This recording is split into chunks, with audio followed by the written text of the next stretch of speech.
हमारे साथ वेस्ट बंगाल प्रदेश कांग्रेस कमेटी के अध्यक्ष शुभांकर सरकार जी हैं। वेस्ट बंगाल से हमारे लोकसभा के मेंबर पार्लियामेंट ईसा खान चौधरी साहब हैं। हमारे साथ वेस्ट बंगाल से स्पेशली SIR टास्क को देखने के लिए कांग्रेस पार्टी की तरफ से हमने वहाँ टीम डेडिकेट किया था, उसको हेड करने वाले प्रसूनजीत जोशी जी हैं। हमारे साथ वेस्ट बंगाल में जनशक्ति ऑर्गेनाइजेशन हमारे आशुतोष जी हैं। वेस्ट बंगाल में वार रूम के चेयरमैन के तौर पर फिलहाल जो अपना कार्य निभा रहे हैं VP सिंह जी, और हमारे साथ मनीष तमांग जी हैं, वेस्ट बंगाल प्रदेश कांग्रेस कमेटी के वाइस प्रेसिडेंट भी है और दिल से हमारे स्ट्रांग नेता भी। आप सब लोगों का धन्यवाद। आज की ये प्रेस वार्ता जो ऑर्गेनाइज की गई है, विशेष तौर पर वेस्ट बंगाल में जो SIR की प्रक्रिया जो चल रही है और उसमें जो अभी तक के सामने जो चीज़ें आई हैं उसके बारे में आपको ब्रीफ करने के लिए प्रेस कॉन्फ्रेंस हमने ऑर्गेनाइज की है। मैं सबसे पहले गुजारिश करूंगा वेस्ट बंगाल प्रदेश कांग्रेस के अध्यक्ष शुभांकर सरकार जी से कि वो आपको इस प्रक्रिया के बारे में संक्षिप्त तौर पर टेक्निकली क्या हो रहा है, किस तरह से खिलवाड़ इलेक्शन कमिश्नर हमारे वहाँ के जेन्युइन वोटर्स के साथ प्ले कर रहे हैं, और उसकी कुछ ये एग्जाम्पल्स आपके सामने रखेंगे जो आपके नॉलेज में होना बहुत जरूरी है। शुभांकर सरकार। So you know, Bengali speaking people are torturing outside of the state, especially BJP ruling state. So from the headquarters of the AICC, I will speak Bengali. আপনাদের কাছে প্রথমে আমি কিছু হিন্দিও বলবো, ইংরেজিতেও বলবো।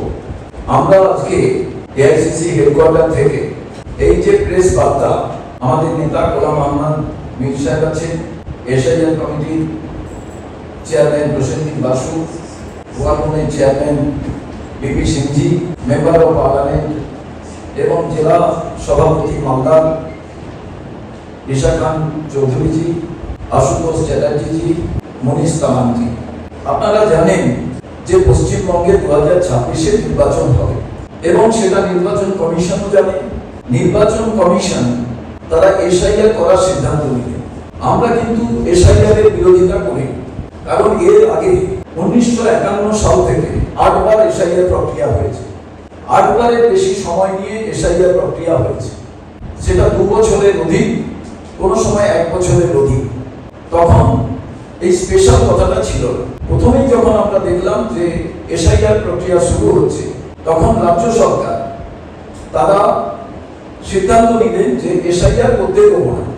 মুখ্যমন্ত্রী স্বয়ং বললেন এবং বিজেপি নেতারা বললেন যে পশ্চিমবঙ্গে 1 কোটি 20 এই রকম বিদেশি আছে, রোহিঙ্গা আছে, এদের বাদ দিতে হবে। এই প্রক্রিয়ায় SIR শুরু হলো। আজকে মূল বিষয়বস্তু, বিহারে SIR প্রক্রিয়া হয়েছে। আপনারা জানেন প্রথম দিন থেকে রাহুল গান্ধী বলছিলেন আমাদের নেতা যে সংবিধানের বাইরে কেউ নয়, কিন্তু আমরা দেখলাম নির্বাচন কমিশন বারে বারে তারা বিভিন্ন নিয়ম পরিবর্তন করেছে এবং এই SIR প্রক্রিয়া এই 12টি রাজ্যে যে হচ্ছে লজিক্যাল ডিস্ট্রিবিউশন।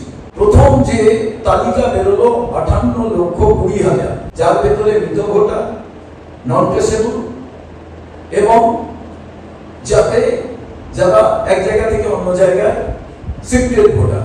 এরপরে 1,51,00,000 মানুষকে তারা লজিক্যাল ডিসক্রিমিনেশনে নোটিশ পাঠায়। প্রথমে আপনারা জানেন যে যখন উপস্থিত হলেন হিয়ারিং এ, কাউকে কোনো অ্যাকনলেজমেন্ট দেওয়া হলো না। তারা বেশ পাস করলেন না ফেল করলেন, ডকুমেন্টস দেখানোর ক্ষেত্রে কিছুই বলা হলো না। সুপ্রিম কোর্টের ইন্টারভেনশনে তারপরে অ্যাকনলেজমেন্ট দেওয়ার কথা হলো। এখন 28 তারিখে যে লিস্ট বার করা হলো, সেই লিস্টে আমরা দেখলাম প্রায় 60,600,000 মতো ভোটার যাদের অ্যাডজুডিকেটেড করা হয়েছে। এবং এই ক্ষেত্রে আমরা দেখতে পেলাম মৃত ভোটারের নাম এই 28 তারিখের ভোটার লিস্টে আছে। জীবিত ভোটারের নাম শুধু তাই নয়, তার পরিবারের সবার নাম আছে, তার নাম ডিলিটেড করা আছে। এবং এই যে নামের সংখ্যাটা মালদাতে 8,28,000-এর উপরে, মুর্শিদাবাদে 11 লক্ষ, এবং পশ্চিমবাংলায় আজকে মূল বিষয় আমাদের রাজ্য সরকার আর নির্বাচন কমিশন লড়াই করছে, কেন্দ্রীয় সরকার বিজেপি তৃণমূল লড়াই করছে। নির্বাচন কমিশনের যে কাজ সেটা হচ্ছে জেনুইন ভোটারের নাম যাতে ভোটার লিস্টে থাকে। আজকে ভাবুন, অমর্ত্য সেনকে ডাকা হয়েছে, তিনি গেছিলেন, তার নাম উঠেছে।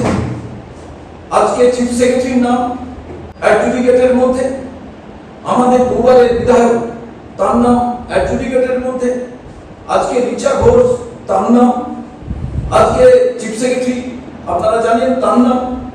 তো পশ্চিম বাংলায় আজকে ঈশা খান চৌধুরী এখানে আছে, একসঙ্গে যারা মালদায় জন্মেছে, কারুর নাম আছে কারুর নাম নেই।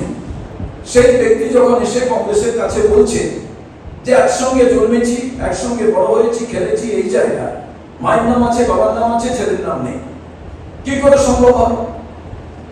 এবার গণতন্ত্রের উৎসব নির্বাচন, সেই নির্বাচনের কথা আজকে পশ্চিমবাংলায় নির্বাচন কমিশন তারা বলছে সবাই মিলে ভোট দিই, ফ্রি ফেয়ার ভাবে ভোট দিই, কিন্তু ফিয়ারলেস যেটা সেটা তো কোথাও যাচ্ছে না।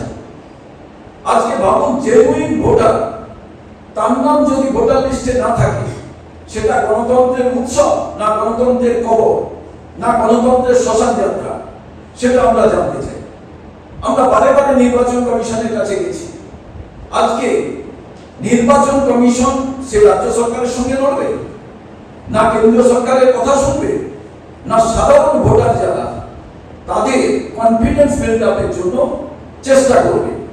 এই যে 60 লক্ষ অ্যাডজুডিকেটে, আমরা চাই এই সমস্ত ভোটারকে আপনাদের মূল তালিকার মধ্যে আনতে হবে এবং এনে নির্বাচন করতে হবে। কারণ লজিক্যাল ডিসক্রিপেন্সি যখন আপনারা করেছিলেন, সেই সময় কেন আপনারা বললেন না যে কোনটা ঠিক কোনটা বেঠিক? আমরা সুপ্রিম কোর্টের কাছে আবেদন করেছিলাম যে সুপ্রিম কোর্ট যেন ইন্টারভেনশন তার প্রয়োজন, কারণ পশ্চিমবঙ্গের ক্ষেত্রে যে কেন্দ্রীয় নির্বাচন সংস্থা এবং পশ্চিমবঙ্গের সিও এরা সবাই মিলে টোটাল বিষয়টাকে তালগোল পাঠিয়ে দিচ্ছে। সুপ্রিম কোর্ট তার নির্দেশে আজ যারা জুডিশিয়াল অফিসার দেখভাল করছে, নির্বাচন কমিশন তাদের ঘাড়ে দায় চাপিয়ে দিচ্ছে না। আমরা যখন দেখা করলাম বলছেন ওনারা এবার বুঝে নেবে। এবার আমরা জানতে চাইছি, জেনুইন ভোটারকে বাদ দিয়ে নির্বাচন যে করবে সেটা তো গণতন্ত্রের উৎসব হবে না। অতএব আমাদের মূল বিষয় যে একটিও জেনুইন ভোটার যাতে ভোটার লিস্ট থেকে বাদ না যায়, এটাই আজকে আমাদের মূল বিষয়। এবং সেই ক্ষেত্রে আমরা মনে করি কোথায় রোহিঙ্গা, কোথায় বিদেশি ভোটার, এইগুলো তো কোনোটাই নেই। এই ক্ষেত্রে আমাদের মূল বিষয় আজকে এখান থেকে প্রেস কনফারেন্স করার একমাত্র উদ্দেশ্য, আমরা নির্বাচন কমিশনের কাছে গেছিলাম, আমরা জ্ঞানেশ কুমারজির সময় চেয়েছিলাম 2 মার্চ, তিনি সময় এখনো পর্যন্ত দেননি। তাই আমরা গিয়ে দেখলাম নির্বাচন কমিশনের লোকেরা ভয় পেয়ে তারা আমাদের সঙ্গে কথা বললেন না। আমরা চিঠি জমা করালাম এবং আমাদের মূল দাবি যে আমরা 294টা নির্বাচনে 294টা নির্বাচন আমাদের যে সিট আমরা নিজেরা প্রতিদ্বন্দ্বিতা করছি, সেখানে বিজেপি তৃণমূল বাইনারি পলিটিক্স করতে চাইছে। এবং সেই বাইনারি পলিটিক্সটা হচ্ছে যে এরা এই নির্বাচনের ক্ষেত্রে জেনুইন ভোটারের নাম বাদ দেওয়ার ক্ষেত্রে কেউ কোনো মাথা ঘামাচ্ছে না। আমরা তাই প্রথম আমাদের যেটা দাবি, জেনুইন ভোটারদের নাম যাতে ভোটার লিস্টে থাকে এবং সেটা যতক্ষণ না পর্যন্ত হবে এবং নির্বাচনের দিন ডিক্লেয়ার করা, সেটা যেন এই 60 লক্ষ মানুষকে অন্তর্ভুক্তি করা হয়, এদের কাউকে যাতে বাদ না দেওয়া হয়। তার কারণ লজিক্যাল ডিসক্রিপেন্সিতে আপনারা একবার জিজ্ঞেস করেছেন, তারপরে 60 লক্ষ মানুষকে আপনারা বিবেচনাধীন বিচারাধীন কেন রেখেছে? এটা ফিয়ার সাইকোসিস তৈরি করা, এটা কোন রাজনৈতিক দলকে সুবিধা পাইয়ে দেওয়ার উদ্দেশ্যে এটা করা। আমরা যেহেতু 294টা কেন্দ্রে লড়াই করছি এককভাবে, আজকে তাই বিজেপি তৃণমূল এরা শঙ্কিত হয়ে পড়েছে। সেই ক্ষেত্রে আমাদের একটাই দাবি, এই 7 লক্ষ মানুষকে আমার মতে জুডিশিয়াল অফিসার যারা আছেন তারা দেখুন, এদের একবার জিজ্ঞেস করা হয়ে গেছে, এদের সেই সময় কাউকে বলা হয়নি যে তুমি আন্ডার কনসিডারেশন বা তুমি ডকুমেন্টস দেখাতে পারো না, ততদিন তুমি ফেল হয়ে গেছো, তোমার এখানে ভোটাধিকার থাকবে না। সেটা যখন বলা হয়নি, আজকে কিন্তু একক সিদ্ধান্তে এই 7 লক্ষ মানুষকে কোনোভাবে যাতে বাদ না দেওয়া হয়, এটাই আমাদের দাবি। সবাইকে আমি আমার ভালোবাসা জানাই। উপস্থিত আমাদের এআইসিসি লিডারশিপ ইনচার্জ বেঙ্গল গোলাম আহমদ মীর, উপস্থিত আমাদের পিসিসি প্রেসিডেন্ট, উপস্থিত আমাদের বিপি সিং, উপস্থিত আমাদের অতুষ বাবু, আরো আমাদের এআইসিসি পিসিসি নেতৃবৃন্দ। আজকে আপনারা শুনলেন যে কিসের জন্য প্রেস কনফারেন্স ডাকা হয়েছে। আমি শুরু করতে চাইছি, আপনার সামনে কিছু আমি রিড করব আপনাদের পার্সেন্টেজ যে আন্ডার এডুকেশন হয়ে গেছে মালদা ডিস্ট্রিক্টের, আমার ডিস্ট্রিক্ট, যেমন রতুয়া আর Harishchandrapur 36% under education, Manichak 25%, Mothamari, Maladipur constituency, assembly constituencies 40%, Boishanagar 32%, Sujapur 53%. আপনারা এখানে বুঝতে পারবেন যে এটা কোনো লজিক্যাল জিনিস নয়, এটা একটা ইলজিক্যাল প্রসেস হচ্ছে। যখন আপনি ইলেকশনের 5 দিন আগে আপনি 50% ভোটার্স, 40% ভোটার্স বাদ দিবেন, তো একটা ইলেকশন কি করে হবে? আপনি এখানে কোনো সেন্স আছে? 40%, 35% থেকে 50%, আর সেখানে আপনি কোনো গ্যারান্টি দিচ্ছেন না। আজকে অব্দি সুপ্রিম কোর্ট গ্যারান্টি দেয়নি, না ইসিআই গ্যারান্টি দেয়নি যে এতগুলো কেসেস মালদাতে 8,28,000 আর আমাদের বাংলাতে 60 লক্ষ কেসগুলো প্রসেস হবে বিফোর ইলেকশন কিনা কোনো গ্যারান্টি দেয়নি, কোনো অ্যাসুরেন্স দেয়নি। কেন? তাহলে মানুষের অধিকারের কি হবে? এখানে আরেকটা কথা আপনাদেরকে বলতে চাই যে প্রসেসটা হচ্ছে, আমি খুব দুঃখিত। আমাদের পিসিসি প্রেসিডেন্ট ঠিকই বলেছে যে কংগ্রেস পার্টি আমাদের কোনো বিরোধী নাই। এসআইআর অনেকবার হয়েছে, দেশের ইন্ডিপেন্ডেন্সের পরে প্রচন্ডবার হয়েছে, বাংলাতে হয়েছে, অন্য রাজ্যতে হয়েছে, কিন্তু এসআইআর কিরকম প্রসেস হওয়ার উচিত? এসআইআর হচ্ছে একটা bureaucratic neutral process without any political interest. এটা তো হওয়ার উচিত একটা ভোটার রিভিউ, ভোটার লিস্টের রিভিউ, তার আগে এরকমই হতো। কিন্তু এবার আমরা কি দেখছি যে ইলেকশন এই রিভিউর শুরু হওয়ার আগে দুটো পলিটিক্যাল পার্টি, বিজেপি আর টিএমসি, শুরুতে এই প্রসেসটাকে পলিটিসাইজ করেছে। এক সাইড আপনারা শুনলেন শুভঙ্কর সরকার জি বলেছেন যে বিজেপি লিডার্সরা, যেমন শুভেন্দু অধিকারী, যেমন আমাদের বিজেপি নতুন প্রেসিডেন্ট যে আছে প্রাইম মিনিস্টার মোদি, ওরা কি বলেছে যে রোহিঙ্গা মুসলিম আছে 1.5 কোটি, বর্ডার এলাকা, মালদার মতন এলাকা। তারপরে ওরা বলেছেন যে লক্ষ লক্ষ কোটি বাংলাদেশি মাইগ্রেন্টস আছে, ইলিগাল এলিয়েন্স আছে। এইভাবে প্রসেসটাকে পলিটিক্যাল একটা টেন্ট করেছে প্রথম থেকে। আর তৃণমূল অন্য সাইড থেকে কি করেছে, ওরাও মুখ্যমন্ত্রী নিজে বলেছেন আমি এসআর হতে দিব না, আমি মরবো কিন্তু এসআর হতে দিব না। ইফ দিস থ্রি কজেস হচ্ছে, তার জন্য আমাদের vote is a risk today. তার জন্য আমাদের দাবিগুলো আছে, we have certain demands from the Congress party যে আমাদের শুভঙ্কর সরকার আমাদের প্লিজ রিপ্রেজেন্ট বললেন যে যাদের সাইড লক্ষ মানুষ যারা আন্ডার এডুকেশন আছে সেগুলো রিভিউ প্রসেসটা কমপ্লিট করতে হবে বিফোর ইলেকশন। অল একটা লোক নাম বাদ যাবে না হলে আরেকটা অপশন আমি নিজে সাজেস্ট করছি with permission off party, why not use the list of 2026 Lok Sabha election? SIR process continue করে তাহলে ভোট দিস টাইমিং ডিস্টার্ব হবে না। আরেকটা সাজেস্ট আমাদের যে এডুকেশন লিস্ট ডেইলি একটা পাবলিকেশন দরকার আছে অ্যাসেম্বলি ওয়াইজ, কারণ মানুষরা তো প্যানিক করছে আমার নাম প্রসেসিং হয়েছে আমি ভোট দিতে পারবো কিনা। তার জন্য কংগ্রেসের যে ডেইলি ইচ অ্যাসেম্বলিতে একটা লিস্ট বানানো হোক যেখানে সাধারণ মানুষ বুঝে হ্যাঁ আমার প্রসেসিং হয়ে গেছে এবার আমি ভোট দিতে পারবো।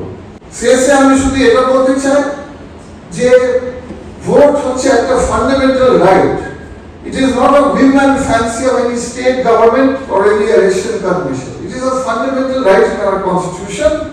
কিন্তু আমরা কি দেখছি যে ছোট মনের রাজনীতির জন্য আর নন কোঅপারেশনের জন্য যেগুলো বডি যাদের বাঁচাবার উচিত ভোটের অধিকার তারা মানুষের কাছ থেকে ইসিআই আর দুটো central state government they are snatching the right of voters rights from the voters. Therefore, in no society, no system of justice in the world are innocent punished for the mistakes of the guilty. এখানে আমি খোলাখুলি বলছি guilty party হচ্ছে state government, central government আর ECI. তাদের মধ্যে cooperation নেই। এটা আমি আবার বলছি এটা আমার কথা নয়, সুপ্রিম কোর্ট বলেছে। Supreme court has wrapped them and told them there is a trust deficit between all of you central agencies and government. The Supreme Court has said. So for the failure of cooperation between these governments, why will one vote be deleted unjustly and anti-constitutionally? These bodies must answer, and I hope the Supreme Court, আমি আশা করি যে supreme court innocent voter যারা আছে Indian citizen of India যাতে একটা vote না যায়, এটা হচ্ছে আমাদের কংগ্রেস পজিশন। এই বলে আমি আমার বক্তব্য শেষ করছি। ধন্যবাদ। On behalf of the West Bengal Pradesh Congress Committee, we have submitted a memorandum to the Election Commission of India just a while ago. Most of the issues have been covered by the BCC President and Honorable MP who is here. Basically, what we have made two demands. The first demand is that we have prayed or requested the Election Commission of India to announce the election schedule only after all the cases under adjudication are disposed of. And the legal argument is that in the Representation of People's Act, after elector is decided as excluded, that elector also has the right of appeal. So unless you are disposing of all the cases before announcing the election schedule, what will happen is, because the voter list gets frozen on the last day of nomination. So if you are announcing the election schedule and still the adjudication process is going on, and then a lot of people in the middle of the election process find that finally they have got excluded, their right to appeal will stand extinguished. So it will be an abrogation of the appellate right of the electors, which will, as has been emphasized, which will be a violation of their democratic rights and constitutional rights. So we think that the Supreme Court and the Election Commission should announce a deadline for the completion of this adjudication process, and the election process in West Bengal should start after that. Whatever the announcement is, it can be announced any day, but the actual process should start after the completion of the process of adjudication. Finally, we want to draw everybody's attention to a very serious anomaly that has been revealed in the data that has been presented by the CEO West Bengal office. On 20th of January, after the completion of the claims and objections process, the CEO West Bengal had reported that around 9.64 lakh Form 6 applications were received. A half lakh plus Form 6 applications. They have accepted only 1.8 lakh applications, which actually means that a very large number, almost 8 lakh, 7.8 lakh Form 6 applications, which is for addition, they have been not accepted, they have been rejected. More importantly, the Election Commission has notified that only 99,000 Form 7 deletion applications were received till the last day of the claims and objections. But their final reporting is that 5,46,000 voters have been deleted through Form 7 applications. So where did these Form 7 applications come from? After the claims and objections date was over. So this is a very serious matter. So we have demanded, we have drawn the attention of the Central Election Commission to this anomaly, and we have demanded a re-verification of both the Form 7, the huge number of Form 7 applications which were submitted after the final date of claims and objections, and the very large number of rejection of Form 6 applications. We want them to re-verify this, because if you look at the Bihar or the Tamil Nadu experience, the inclusions are always, in Bihar it was over 21 lakh, in Tamil Nadu it is 27 lakh, whereas deletions are much less. But in West Bengal's case it is the other way around. The deletions are far more and the inclusions, fresh inclusions are far less, which actually shows that the Election Commission has been emphasizing exclusion over inclusion, which is not in keeping with the stated objective of the SIR. 5 महीने 6 महीने से हमारे नेता राहुल गांधी जी ने अलग अलग तरीके से रिसर्च करके देश दुनिया के सामने रखा कैसे वोट चोरी की जा रही। ये आपको पूरा प्रमाण के साथ वेस्ट बंगाल की जो भी स्टोरीज आपके सामने है, ये कंप्लीटली उस वोट चोरी का एक बेहतरीन एग्जाम्पल, जिसमें जेन्युइन वोटर्स को वोट डालने से वंचित करने की कोशिश है और जिनको कॉन्स्टिट्यूशनल राइट है उनको अपना अधिकार वोट डालने का है, और ऐसे लाखों लोगों को टिल दिस टाइम वोट डालने की एक्सरसाइज से बाहर रखा जाए। और जैसे बताया गया कि एक्सपेक्टेशन है कि with in 2-3 days election declare करने वाले हैं, मे भी लेना। तो ऐसे में जो लेट डाउन जो हमारी कॉन्स्टिट्यूशनल सेफ्टी है कि एक बार इलेक्शन अनाउंस हुआ उसके बाद में कोई भी वोटर कोई भी क्लेम करे वो एंटरटेन नहीं होता। तो ऐसे में जब 60 लाख के आसपास वोटर अभी क्वेश्चन मार्क में है, अभी जुडिशियल रिव्यू में है, उनकी क्लियरिटी आए बगैर आप इलेक्शन डिक्लेयर करोगे तो ये वोट चोरी नहीं तो क्या। आपको इन्होंने आधा सुनाया, आप अंदाजा लगा लीजिए ये एक ही जिले में जो अभी तक का स्टेटस है, ये है हबीबपुर में करीब 7,777, गजोल विधानसभा है 44 गजोल, जिसमें 32,391 वोट्स अभी तक एक्सरसाइज से बाहर।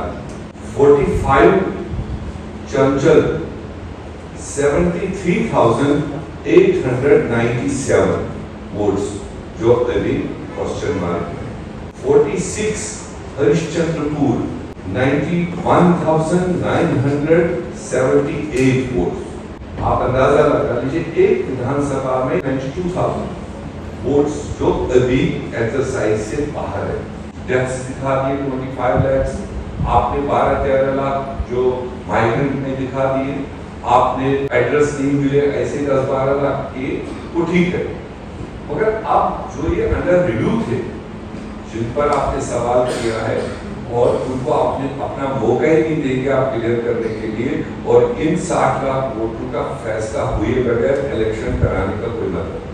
अगर इस पोजीशन को लेकर इलेक्शन कमीशन आगे बढ़ता है तो उसको हम एक वोट चोरी के अलावा कुछ नहीं कह सकते। सबसे बड़ी वोट चोरी, और जिसका प्रमाण आप लोग यहाँ भी देख रहे हो और आगे भी आने वाले वक्तों में देखोगे। बाकी चुनाव के लिए कांग्रेस पार्टी का फैसला ऑलरेडी आपके सामने, पूरी ताकत के साथ, पूरी क्षमता के साथ अपने एजेंडे पर वेस्ट बंगाल में कांग्रेस पार्टी हर हालत में चुनाव को लेकर आगे बढ़ेगी। और हमारा जो सीनियर लीडरशिप है वो इस चुनाव में, और खासकर ये तो हम इसीलिए भी आगाह कर रहे हैं, इन केस इस चीज पर सेटल डाउन नहीं हुआ तो सीनियर लीडरशिप अपने एप्रोप्रिएट टाइम पर इसमें इन्वॉल्व होगी और लोगों के खातिर जेन्युइन वोटर कोई रह न जाए, जेन्युइन वोटर कोई वोट से वंचित न रह जाए,